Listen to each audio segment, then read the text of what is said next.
Hello and welcome to the Film Pulse podcast. This is episode number 421. My name is Adam Patterson. With me today we got Kevin Rakestraw. Hey, Kevin. Hi. How you doing this week? I'm doing okay. All right. You? Yeah, I'm doing all right. Alright. No major complaints. This week on the show, we'll be reviewing Neil Jordan's 1986 film Mona Lisa. We'll also be going over someone we're watching on the watch list and going over this week's new releases in theaters, VOD, and Blu-ray. Thank you so much for joining us this week. Please remember to review us on iTunes if you get a moment. That would be super helpful. New Saved by the 90s, we're going to be recording it this week. So hopefully it will be ready to drop the end of this week, early next week. We're going to be doing baseball movies. Yes. This month. So we got a pretty eclectic lineup of baseball movies. It's a good mix. You know, it's not just like kids movies. It's not just, it's a good mix. Okay. All right. It's maybe not ones you would necessarily think either. So I'm pretty excited to dive into that. So stay tuned. With that, I think we can jump into our review now. You might be asking, well, why the hell are you guys reviewing this movie from 1986? You usually review new movies. Well, last week, if you remember, we were in our Blu-ray section at the end of the show. We were talking about Mona Lisa, and because of its release on Criterion. And Kevin here nonchalantly mentions that he watched part of it in passing, and he never finished it. And that ruffled the feathers of one of our listeners, Eric. Eric, thank you for writing in. This triggered him. The fact that you just so flippantly were dismissing Mona Lisa. But it wasn't even that, really. I don't know. Was it Eric? Yeah. Say Eric? I don't know how Eric watches movies, but, there's times where I start a movie, it doesn't grab me. And in this particular case, it wasn't necessarily that. It was more so just I stopped it because it was time to go to bed because I have a lot of stuff going on. And I just kind of forgot about it. And then that's what sparked it, is when I pulled up, because I'm in charge of the Criterions. I pull up the Criterion, I'm like, Mona Lisa. And I'm like, oh yeah, I forgot. I started watching that movie. Maybe I should refinish it. I don't know. Maybe not. We'll see. I got stuff I got to do, So when was this, like a fairly recent event? I think, yeah, I would say it might have been like a week or two before that episode. Okay. All right. I got it. And you just forgot. You forgot that you started a movie and stopped it, and then just... Yes. Okay. Interesting. Yeah. All right. This happens. Another movie, like a week or two before that, is Across 110th Street, starring Yaphet Kotto. Started that. See, now that's an interesting one, too, because you're a huge Kotto fan. I know. I haven't gotten back to that one yet. I want to. I got stuff. I'm doing. Busy schedule. I got so many irons. Chores. In the fire. You got chores. Choring. Oh. You do a lot of choring. I mean, come on. I did so much this weekend. Nice. It's just. Well, that's good. It's good to have a productive life, I think. In some senses, yeah. We don't want to be, too overwhelmed either. Yeah. It's a balancing act. Really, and that's what it came down to, is going back and finishing Mona Lisa from 1986. Neil Jordan, I'm not a huge Neil Jordan guy to begin with. I mean, I'm really only watching this because of Bob Hoskins. Okay. So on my priority list, in terms of my adult responsibilities, and then finishing Mona Lisa, it was down on the list. Okay, all right. Let's take a look at the synopsis here real quick. George is a small-time crook just out of prison who discovers his tough guy image is out of date.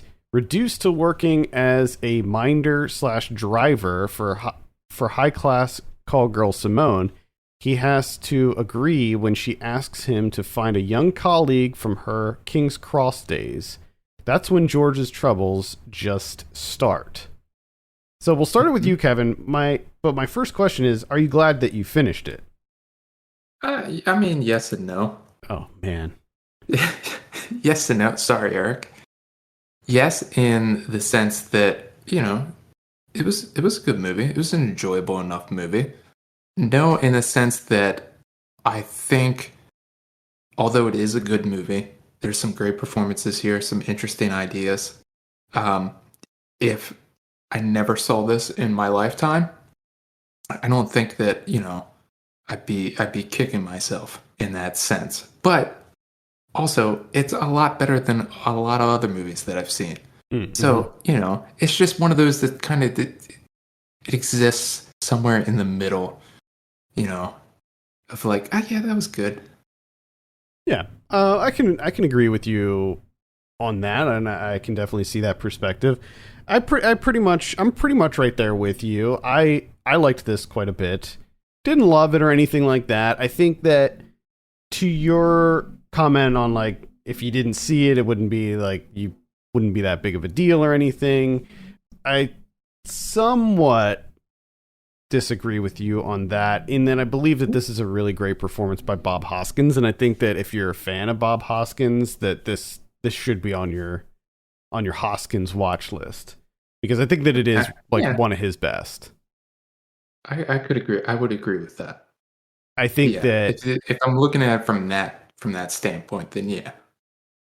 I also think that Michael Caine, who plays the antagonist in this, I think that he does a really great job too, and it's rare that we see Michael Caine in that kind of villain role. So it was cool to see an earlier Caine film where he's just a bastard. He's just a mean son of a bitch. He's a bastard. I like the overall aesthetic of this. I love the sort of 80s grime. Any movie that takes place in like grimy cities, doesn't matter what city, I'm down. I'm immediately down for it. There's some interesting choices here. Particularly, there's a montage scene where they play a Genesis song, and it's so weird. Like, they're playing the Genesis song, and it's a montage of Bob Hoskins exploring nudie booths, and it's just him going into these like really seedy strip clubs and like just weird like porn shops and stuff, but it's playing this like really nice melodic Genesis song. I can't remember the name of the song actually. Yeah, very popular. It's like one of their biggest songs, I think. I mean, like I can't remember it now, and I just watched this like a couple of hours ago. Like what's it called? Like I Know I Love You, or I Think I Love You, or some. I'm just gonna say yes. It's that. It's one of those two. Is it from the We Can't Dance album? My dad freaking loved this album.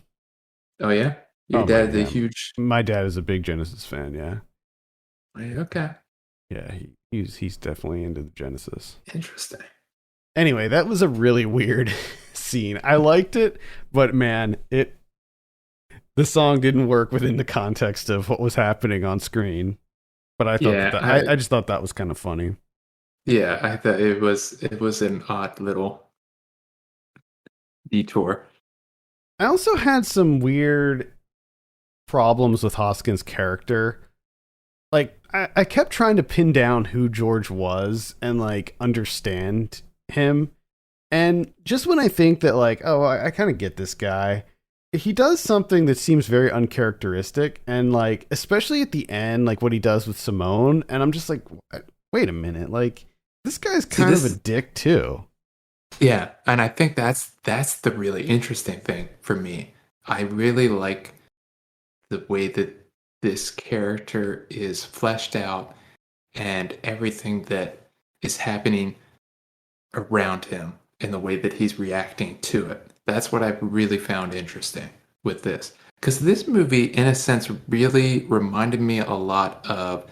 It just felt like a British version of Taxi Driver. Oh, yeah. I was going to mention that, too. It's very Taxi Driver-esque.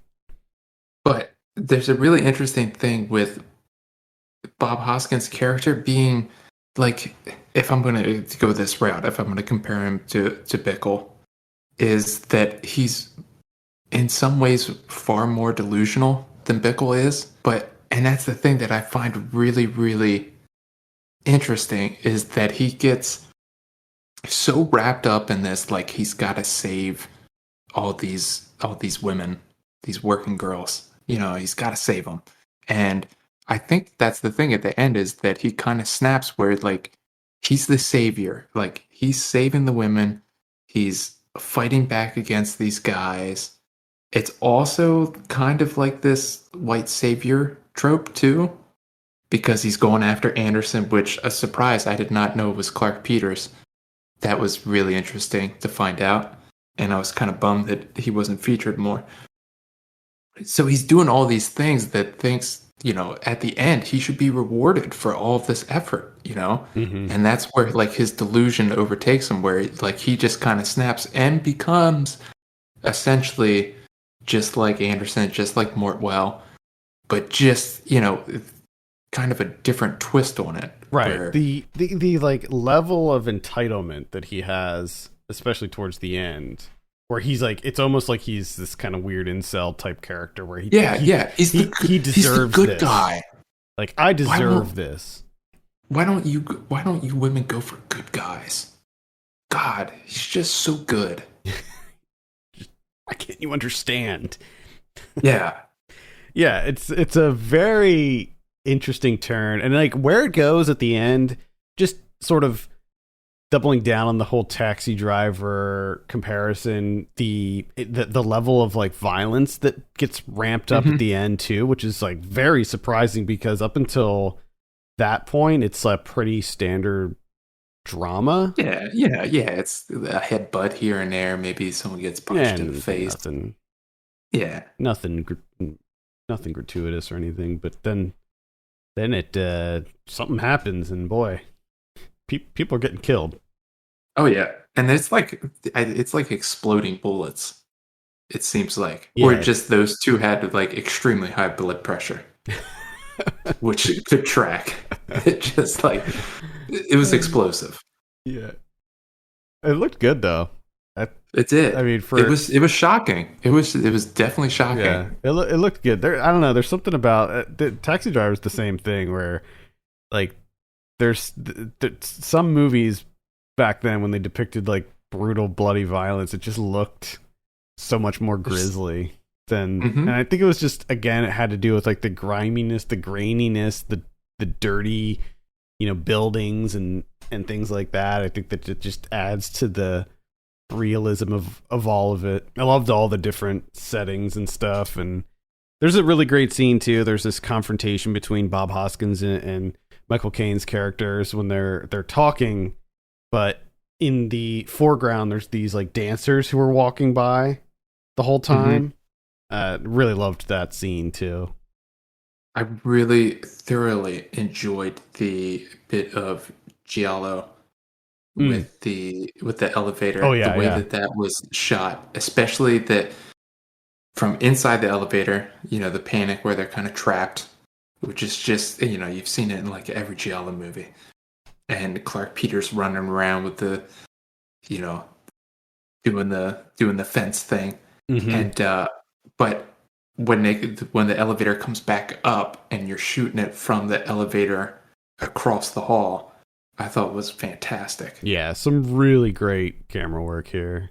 And that elevator scene was definitely reminiscent of something like Deep Red. And I really liked like the little respites that you get of Bob Hoskins' character with Robbie Coltrane. Oh yeah, I could totally have watched just a movie, no stakes whatsoever, just a buddy comedy. Yeah, just these two with Robbie Coltrane with his, different businesses. His different businesses, and them talking about like mystery books. Yeah, I thought that was great. Completely on board. Kathy Tyson plays Simone. She was good in this as well. She did a really great job. I mean, performances across the board were incredible. Oh yeah, you're not. I mean, these are just These are all top-notch actors Yeah. doing their thing. Now, like you, I'm not a huge Neil Jordan fan either. I haven't seen that many Neil Jordan films, to be honest with you. I've only seen maybe a handful of his. I've seen 2, according to Celeb. But I guess, just looking at the other ones, none of them interest me. I'm just like, no thanks. Not interested. I actually have not seen The Crying Game, to my knowledge. Me either. And that's been on my watch list forever. I'm hoping to cover that and Saved by the 90s. I know, I know what it's about, obviously, but I want to actually see the movie. In fact, there's this idea I have for an upcoming episode of movies that came out in the 90s that don't hold up by today's, social standards. Yeah, yeah. Uh-huh.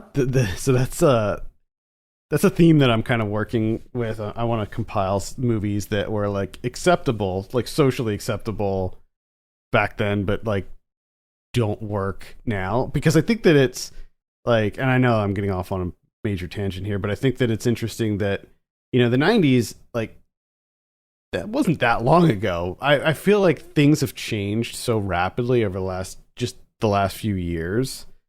Oh yeah. That a lot of these movies that were just okay. And I got the idea while I was watching the movie Angels in the Outfield, the Disney movie. Because there's just some stuff that happens in that you're just that would not be okay for today. Huh. But anyway, I've seen according to Letterboxd 4 of his movies. 4? So, yeah. Wow. Well, I saw Byzantium. Oh, okay. Which was Interview with the Vampire. Yeah. That was an Anne Rice one, and then the Brave one, which was the Jodie Foster one. Oh, okay. I didn't like that either. Then obviously, yeah. Yeah, I mean, with his biggest movie being Interview with the Vampire, and I have no interest in that whatsoever. Yeah, if you want to hear us talk about that, I've heard you talk about it. Yeah, we've covered that on Saved by the 90s. I'm not saying you, Kevin. I'm saying listeners. Well, I want you to know that I did listen to it. Okay. I enjoyed Nice. that episode. Great. I think I enjoyed that episode more than I would enjoy actually watching that movie. Yeah, probably. Well, hopefully. Anything else to add about Mona Lisa? I think that it definitely gets a recommendation. I'm glad that Eric emailed us, because this really wasn't something that was on my radar, even with the Criterion release. It looked fine to me, but again, because I'm not the biggest Neil Jordan guy, I was I probably wouldn't have seen this otherwise. So yeah, I mean, I would like to say I'm sorry that I offended you, Eric, if that's what happened there. But like I said, yes and no in terms of returning and finishing this. I guess overall it would be a yes, because I feel like if Eric wouldn't have sent the email, I never would have returned to this, and I never would have finished it. And it has been on my watch list for a good number of years because of the Bob Hoskins aspect. Mm-hmm. So, yeah. Cool. It worked out pretty well. And I got to use that the Criterion Channel membership that I've been paying for. Well, there you go. Numerous years that I use maybe 3 times a year. It's also on HBO Max too. So if you have HBO Max, but not the Criterion Channel, it's on there as well. Oh man, you have options. 1 second, is it on Tubi? I don't think so. Real quick, you never know, man. You'd be surprised what's on. It's not on Tubi. Sorry. All you Tubi lovers. All you Tubi fans. Mom, talking about you. All right, let's go ahead and give it a score. Kevin, we're going to give Mona Lisa out of 10. Ooh, I give Mona Lisa 7.5. I'm right there with you. I'm sitting at a 7.5 on this one. Upper end is 7.5, almost an 8 for me. That's where I know her from. Because I was just thinking, I need to see more Kathy Tyson. Serpent in the Rainbow? Yep. Yeah. Yep. I know. That's where I recognized her from. Yeah. That's a bummer that she hasn't been in more things. I know, she's really Jeez. good. Not sure what happened there. All right, let's move on. Talk about someone watching. So you didn't have anything last week, so we'll start with you, Kevin. I have one thing this week: baby steps. Another thing that's been on my watch list for a long time. Been waiting for it to become available on streaming, and it finally has. And that's The Fog by John Carpenter. Oh, yeah. 1980. The Fog. I'm super psyched about watching this one. This is on Amazon Prime, by the way. And for the most part, it didn't disappoint. I really enjoyed this story. I just love the idea of, this small bay town with its dark history, and they're being punished for it. There's a curse on them in the form of a fog that rolls in. And I enjoyed all the shots of the fog, the titular fog, because it's neon and it's great. It looks wonderful. Just there's so many great location shots. And then on top of that, you show those location shots with fog rolling in, neon fog on top of that. Just give it to me. The unlimited amounts. I'll take it. Love it. And I love the story. Love the curse. All that stuff. It's a deeply fucked up thing that got Antonio Bay up and running. And they're being punished for it. And I agree. They should be punished for it. So I'm completely on the side with the fog. I'm pro fog. One of the things that I thought was interesting is fog rolls in, and with it, ghosts, murderous ghosts, which is wonderful. What else would you want in fog? And like they'll roll up on people's houses and just bang on it like cops. Just bang on it like fucking crazy on the front door. No one questions this. They're just like, oh, let me check the door. It's like midnight and this is happening. How do you not just yell out before you open up the door? Like, who is it? It's midnight. It's a different What do you time. want? I know, but even in the 80s, I would think that someone's banging on your door like cops. You'd be like, yeah, well, who is it? What do you want? Something. Sure. And then there'd be no response. And you'd be like, okay, maybe it's ghosts. Okay. Murderous ghosts. See? You got to think a little bit. These people are they're just too trusting in this small town with its dark, dark history. And I thoroughly enjoyed it. It's very, very economical in terms of like thinking back on it, like everything that happens. Like it's very fast paced. There's not a whole lot to it. It gets in and gets out. And that's the one thing that I was like, I could have spent a little more time with the fog.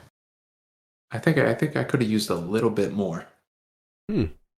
But that's not really a knock against it. That's just me wanting more of a good thing, Yeah. I've never seen this movie, so. Amazon Prime, log in there. And I think that's why I never saw it, is because I could never like find it to watch. Like I don't think that's how it's been for.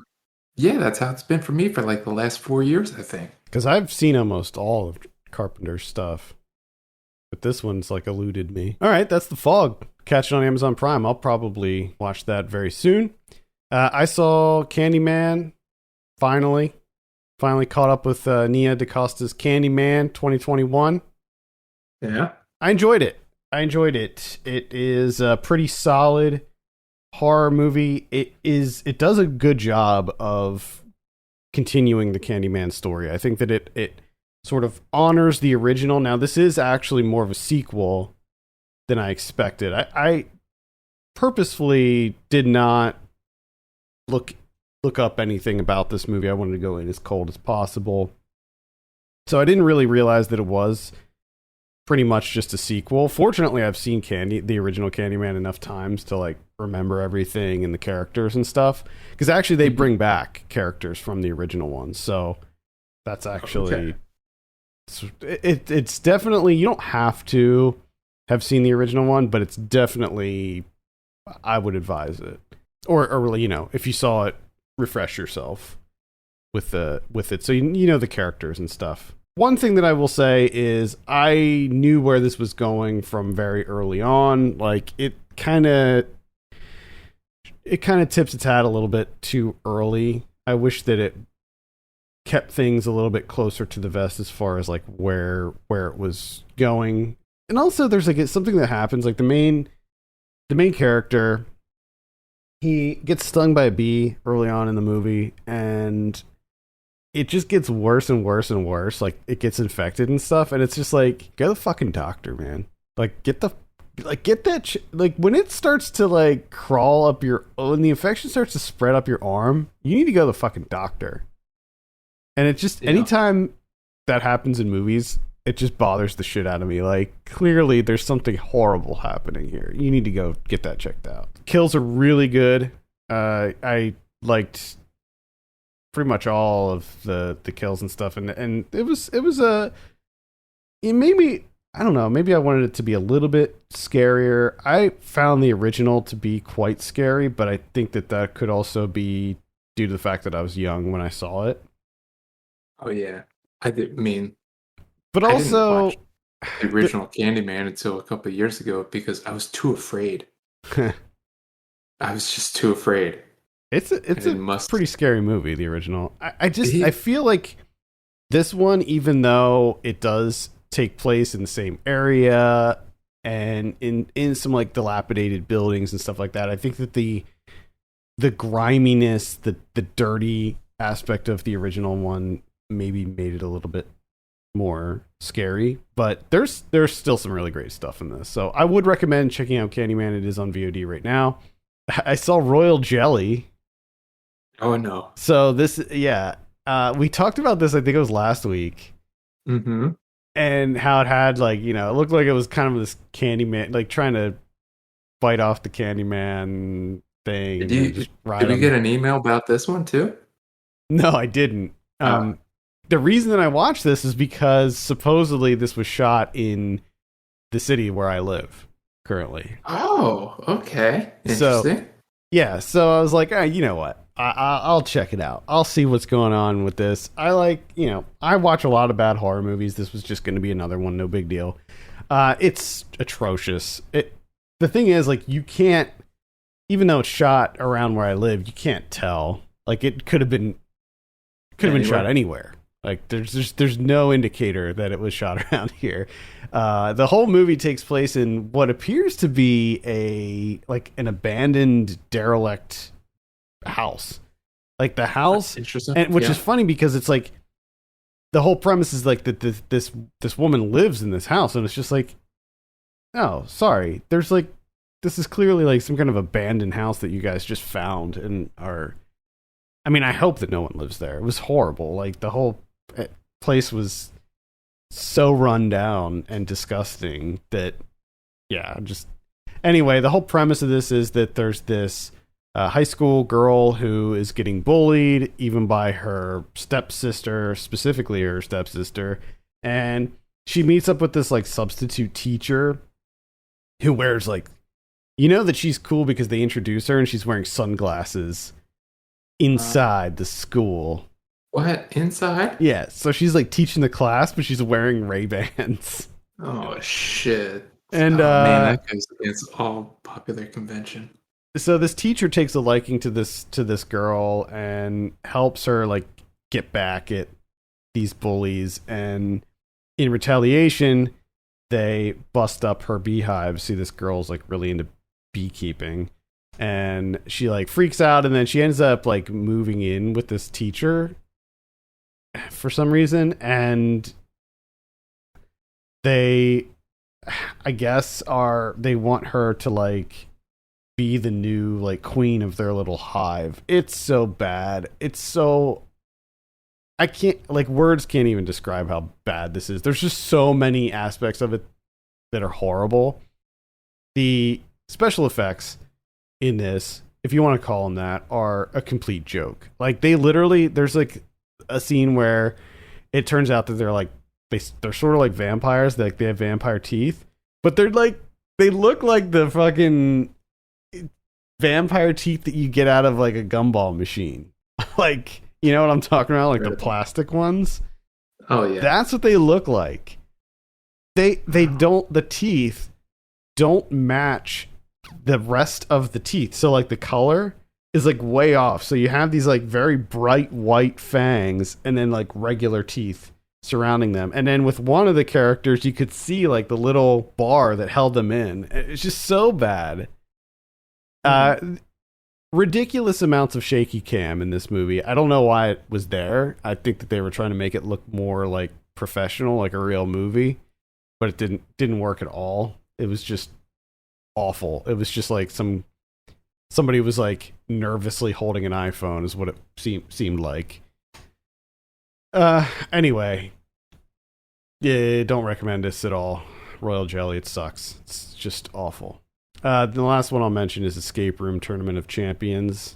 This is the sequel to Escape Room, or just Escape Room. I didn't really like the first one, but I didn't hate it either, and that's kind of how I feel about this one. I kind of like this one a little bit more, actually. I thought that the rooms were better designed, and I liked the puzzles and clues and stuff in this one more than the first one.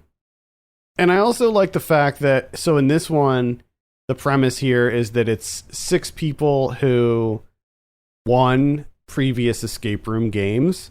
So because they made it through, like they're just better at doing this, like these escape rooms and stuff, and putting the puzzles together and all of that.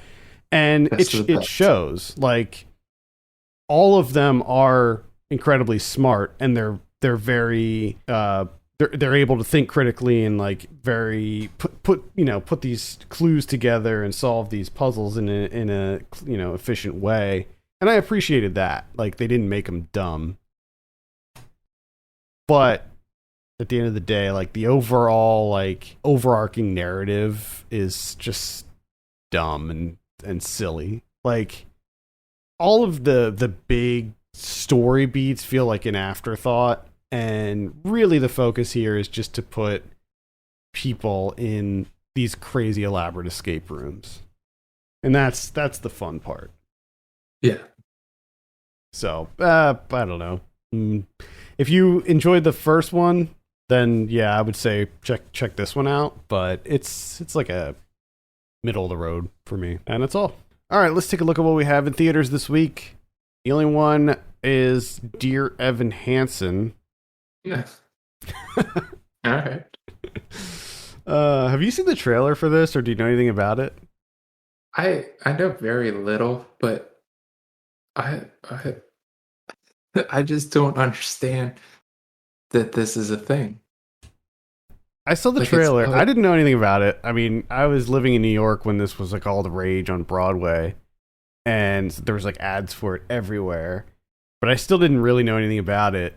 So when the first trailer dropped for this, I watched it and I was like, are you kidding me? That's what this movie is about. It looks so bad. And then the dude who's playing the main character is the same guy from the play, but he's like 40 years old now. So it looks really weird because he doesn't look like a high schooler at all.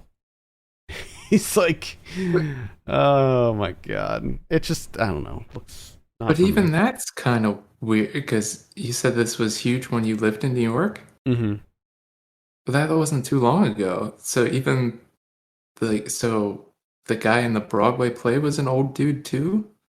I mean, the play, I think it's been on Broadway for a while, and I don't know if like, maybe they replaced, like, he was the original one, but maybe they replaced him since then. Gotcha. Gotcha. Like, so I don't know if he's still doing it. I don't know anything about the show and the status of it. But this just, I don't know. Just the whole thing is just so bizarre to me. And then the fact that it's going to be playing in theaters. Yeah. It's just the cherry on top. I think it's going to be I think it might be on demand as well, but I'm not sure. Frankly, I don't really care. Watch the... All right, VOD this week. Let's see, starting on the 21st, Tuesday, we have Between Waves, Jamie is haunted by her presumed dead lover, Isaac's interdimensional visits. Oh, nice. It's a metaphysical love story, Kevin. Incredible. Mm-hmm. We have The Center, Gibbons and Guardians. So This is about Gibbons, I guess. Cool.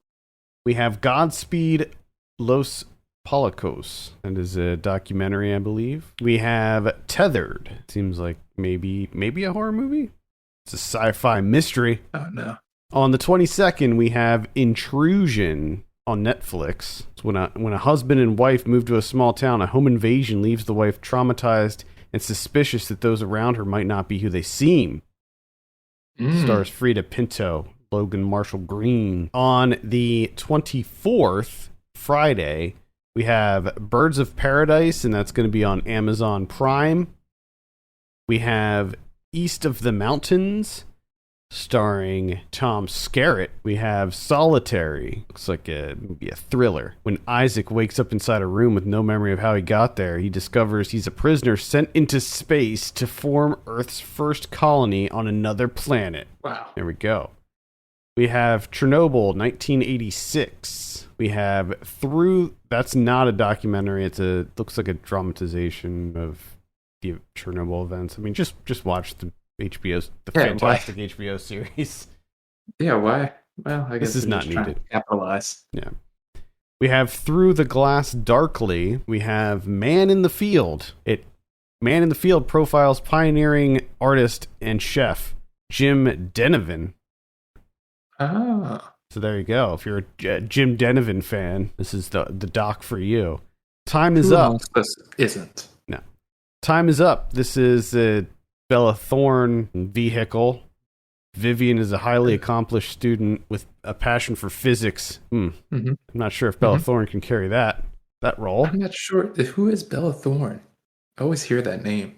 She's an actress. Didn't you hear about the whole like OnlyFans thing where she created an OnlyFans account? I did, and you would think that was the point that I would be like, I should check in and see who Bella Thorne is, but I didn't. I just kept myself abreast of that situation. Yeah, for whatever she's reason. Just not. She's a former Disney Channel person, I think. I think that's where she got her start, and she's just not very good. She's just not a very likable person, and she's not a very good actor either, unfortunately. So we have Apache Junction. This is a Western. We have Surge. Venus is a Boy, and that looks to be about it for VOD. On Blu-ray this week, we have Breakdown from 1997. This is remastered. This is a remastered version of Breakdown starring Kurt Russell. I would hope. We have... I've been waiting, honestly. I've just been waiting for Paramount to put out... It'd just be funny if like they just started putting out DVDs with no transfer, no nothing. Just movies from the 80s. Straight VHS transfer. No work put into it at all. Speaking of work being put into things, A Clockwork Orange is getting a 4K release. On the Vestron Collector series, we have Dementia 13 from 1963 coming out. Okay. Let's see. The Longest Yard from 2005. We got F9 coming out. Dead Men Don't Wear Plaid from 1982. Necessary Roughness from 1991. Hell yeah. I love that movie. I have not seen that movie since I was a small child. And Me either. I'm wondering if I would like it. Just leave it. Yeah. Just leave it. I don't know.